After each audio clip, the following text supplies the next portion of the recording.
पहुंचकर नित्य निवास हुआ ठाकुर जी का वृंदावन। एक दिन भगवान ने कहा, मां मेरे बल्लाऊ भैया जो बड़े हैं वो गैया चराने जाते हैं, मैया मैं भी भैया के साथ में गैया चराने जाऊंगा। यशोदा मैया ने कहा, लाला तू अभी छोटा है, जब बड़ा होना तो गैया चराना, अभी तू भैया के पीछे पीछे ना बछड़ों को चराओ,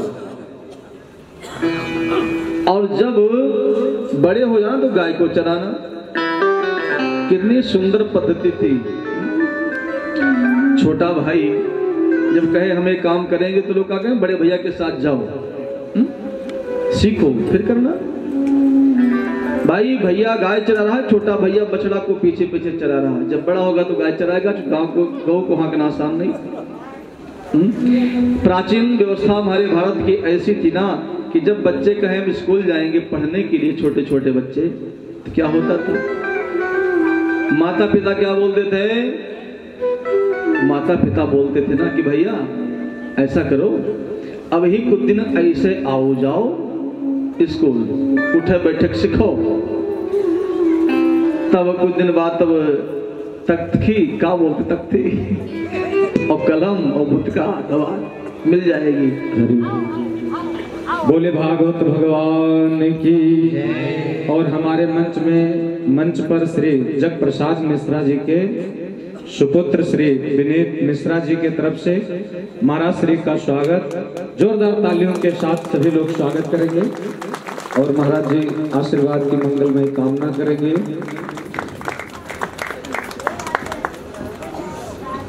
बोले भक्तवत्सल भगवान की। आइए और हम और आप सभी लोग पुनः फिर भगवान की मंगलमय गाथा से जुड़ेंगे। बोले वृंदावन बिहारी लाल की जय, भागवत भगवान की जय। मैया ने कहा बछड़ा चराना है, लाला ने कहा ठीक है।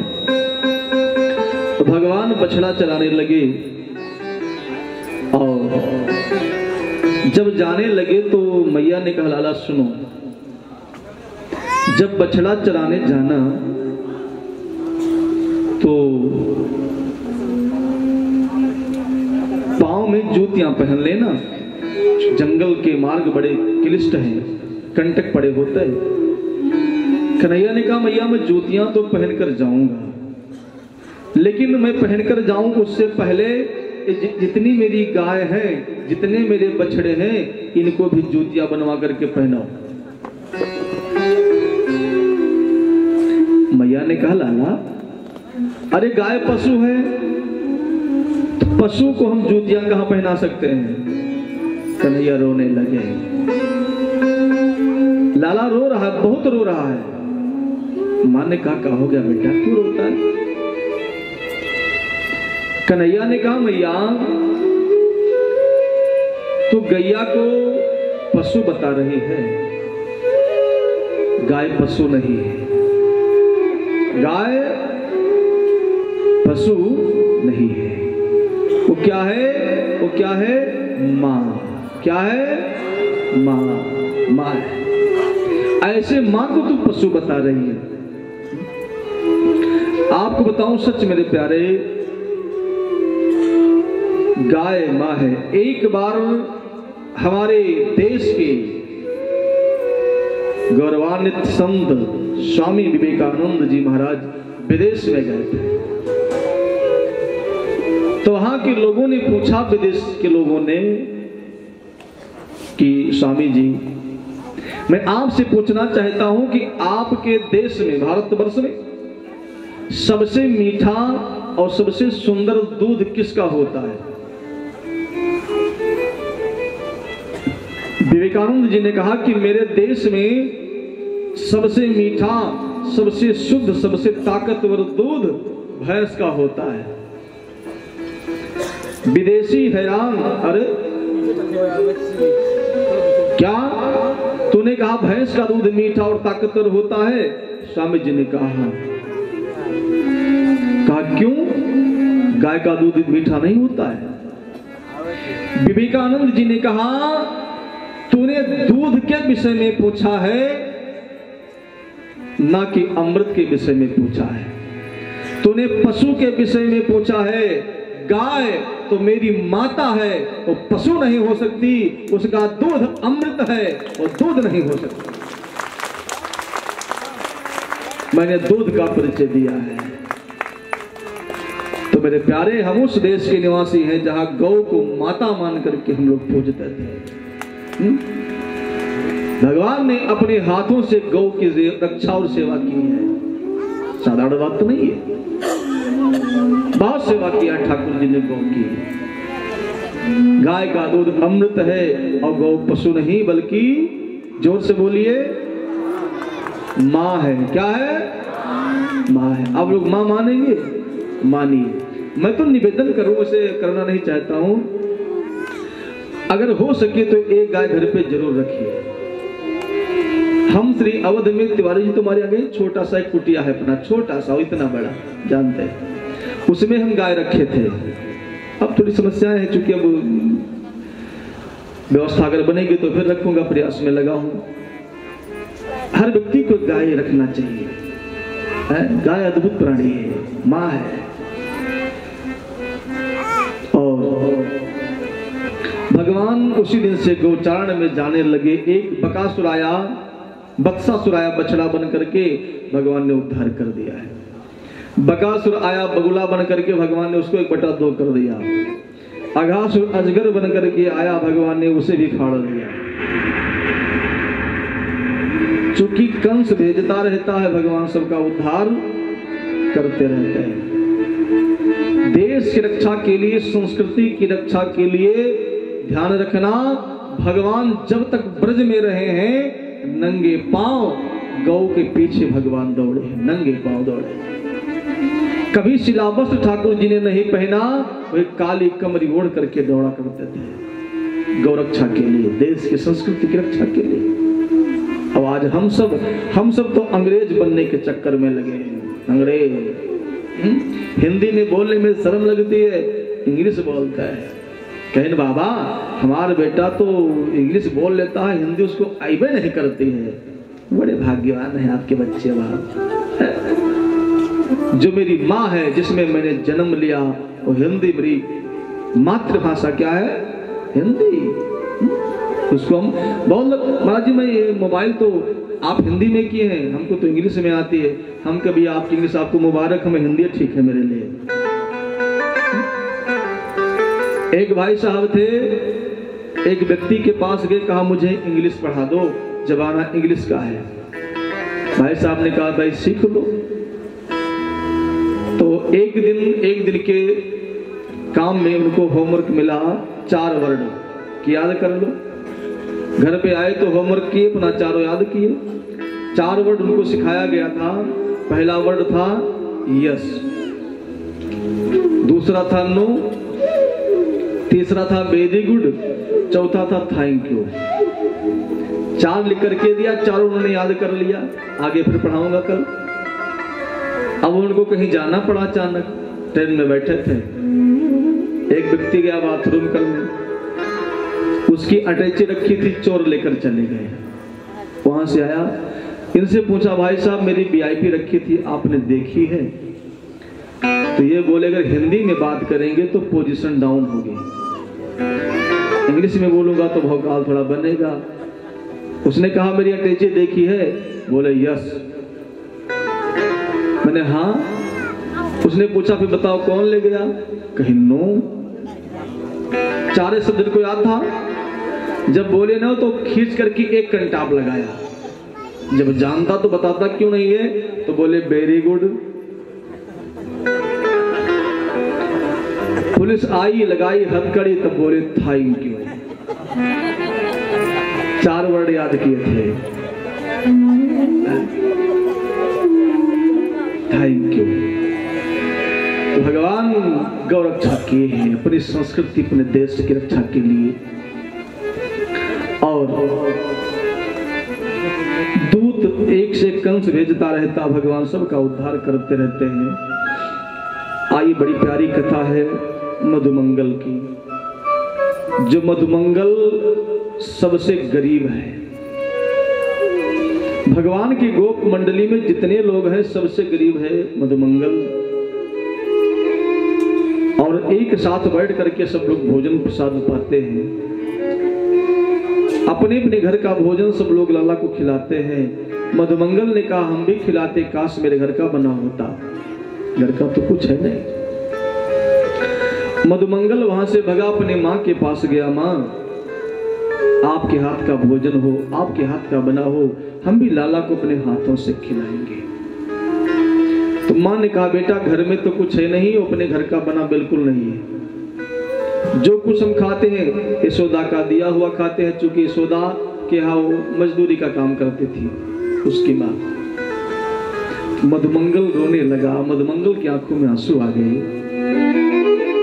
मधुमंगल कहता है कि प्रभु काश मेरे घर का होता, हम भी आपको अपने हाथों से पवाते। भाव आया उसके अंदर एक। मधुमंगल रोने लगा तो उसकी माँ भी रोने लगी कि बेटा मेरे घर में तो है नहीं, जो है जो मैं नंदरानी का दिया हुआ खाती हूँ। और एक बात बोलूं, जीवन में अगर कोई बड़ा दुख है ना, तो सबसे बड़ा दुख अगर होता है तो केवल उसका नाम है गरीबी। क्या नाम है? गरीबी। गरीबी जैसा दुख संसार में कोई दुख नहीं है। अगर गरीबी आ जाए, अपने लोग अपने को छोड़ देते हैं। गरीबी में आपको कोई साला बनाने को तैयार नहीं होगा। आप फटे पुराने हालात में अगर भरी सभा में जीजा जी को प्रणाम कर लोगे ना, तो क्या बोलेंगे, इसको मैं पहचानता नहीं, कौन है साला, कहां से आ गया। और अगर आप बड़े व्यक्ति बन गए ना, तो पूरे लोग आपको जीजा बनाने को तैयार हो जाएंगे। अरे साहब की ससुराल तो मेरे घर के बगल में ही तो है, मेरे गांव में तो है, वो हमारे जीजा जी लगते हैं। ये दुनिया का नियम है। लेकिन याद रखना, गरीबी जैसा संकट और दुख जीवन में व्यक्ति की और कुछ नहीं होता है। जो अपने लोग भूल जाए उसका नाम गरीबी है। आप गरीबी उससे पूछिए महाराज जिसका बेटा पढ़ने में बहुत तेज है, पढ़ने में बहुत ब्रिलियंट हो, और उसका बाप केवल पैसे के अभाव से अपने बच्चे को पढ़ा न पाया हो, काम करने पर मजबूर कर दिया हो। उस बाप के दिल से पूछो गरीबी किसे कहते हैं। गरीबी वो चीज है। उस बच्चे से पूछो गरीबी क्या होती है जिसने मजदूरी करके पढ़ाई तो कर लिया हो, लेकिन घूस ना देने के चक्कर से जो आज प्राइवेट बोरा ढो रहा हो, नौकरी कर रहा हो, सरकारी जॉब ना मिली हो पैसे के लिए, उससे पूछो गरीबी क्या होती है।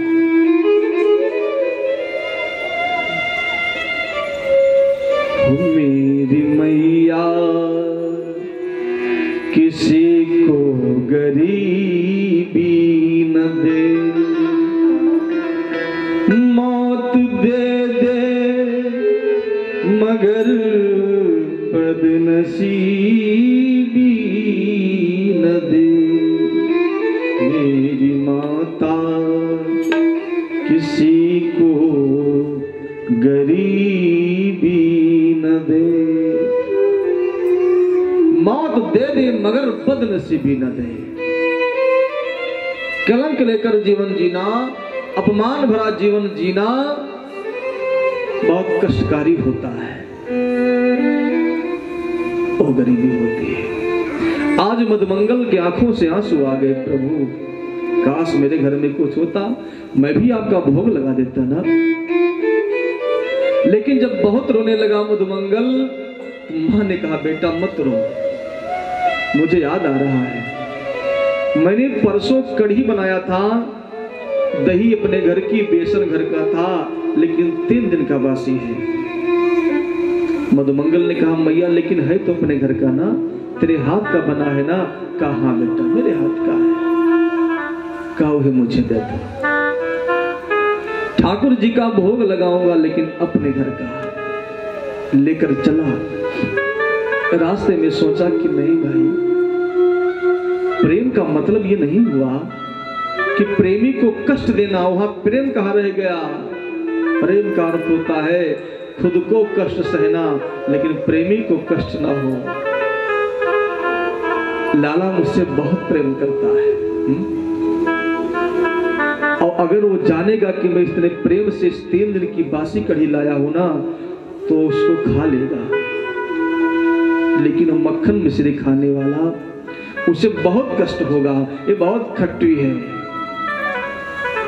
लेकिन अगर लाला जान जाएगा ना कि मेरे लिए ला रहा था, तो छीन कर खाएगा, इसको मैं ही खा लेता हूं।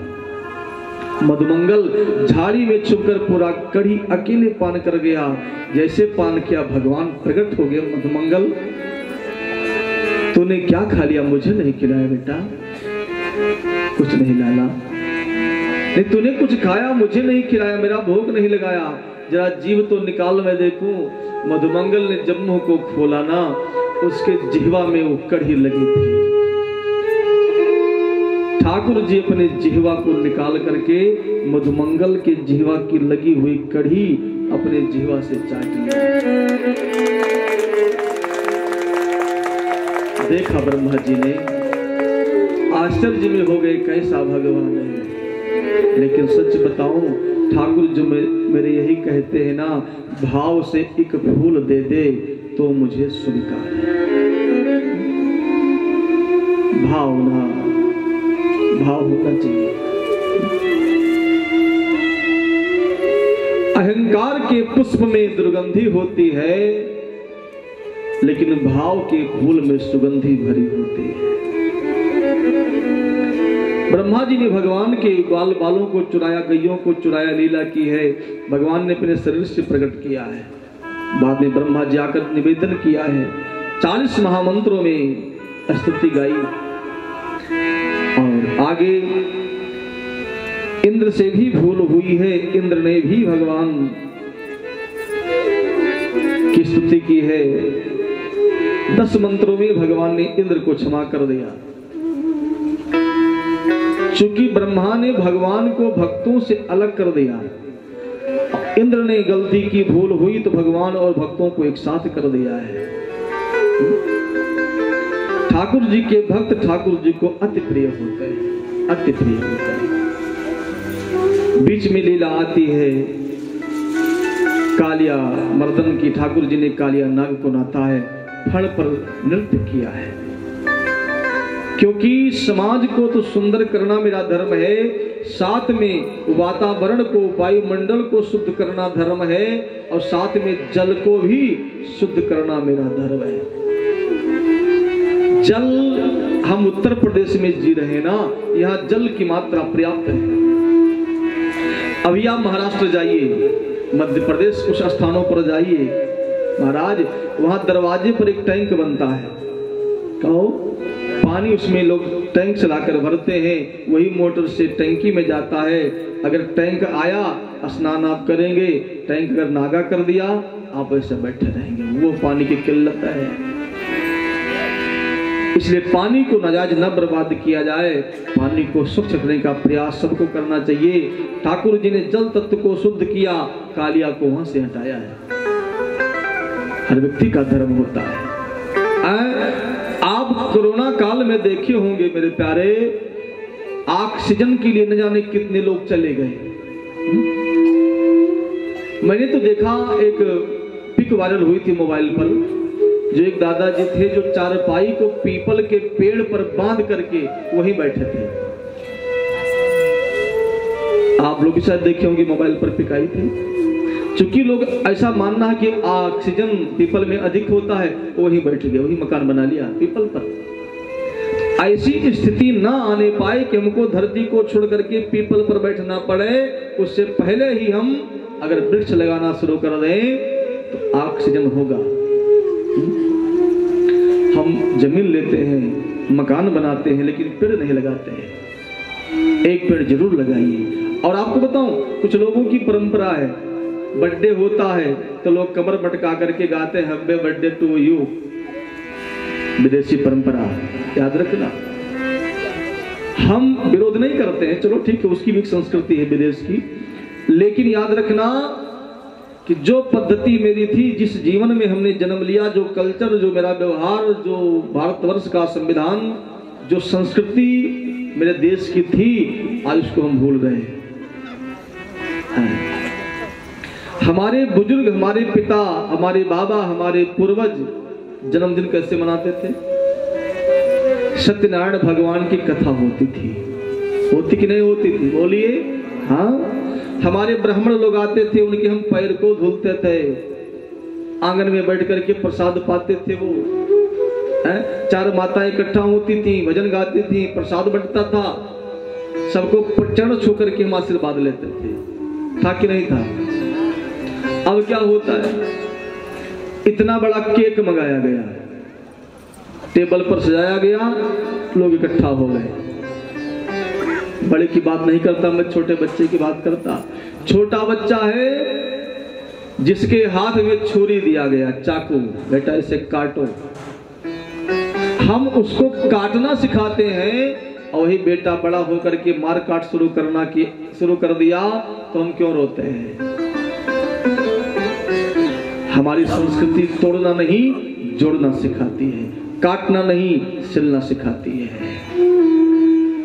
ये विदेशी परंपरा न जाने कहां से मेरे देश में कैंसर की तरह व्याप्त हो रही है।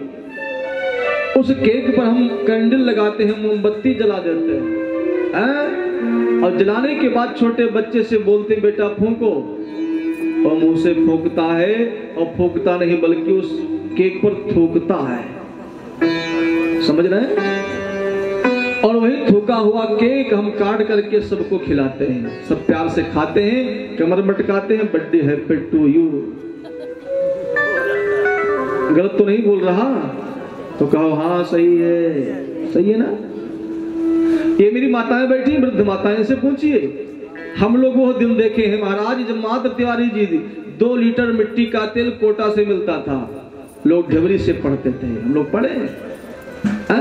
तो माताएं सोचती थी अगर तेल खत्म हो गया, बीच में मेहमान आएंगे तो अंधेरे में रोटी खाएंगे क्या? तो कहा भैया पड़प बंद कर दो, ढबरी बुझाए दो, तेल कम है। वो तो नहीं था। वो ढबरी जब माताएं बुझाती थी तो कैसे ना, अगर हम लोग छोटे हाथ से तो डांटे, हाथ से मारा तो लक्ष्मी जी को मार कर नहीं बजाता है, हाथ से न मत मारिए। मुंह से बुझाए तो बोले थूक रहा है, मुंह से नहीं, किससे? आंचल से लोग बुताते थे, आप करते थे।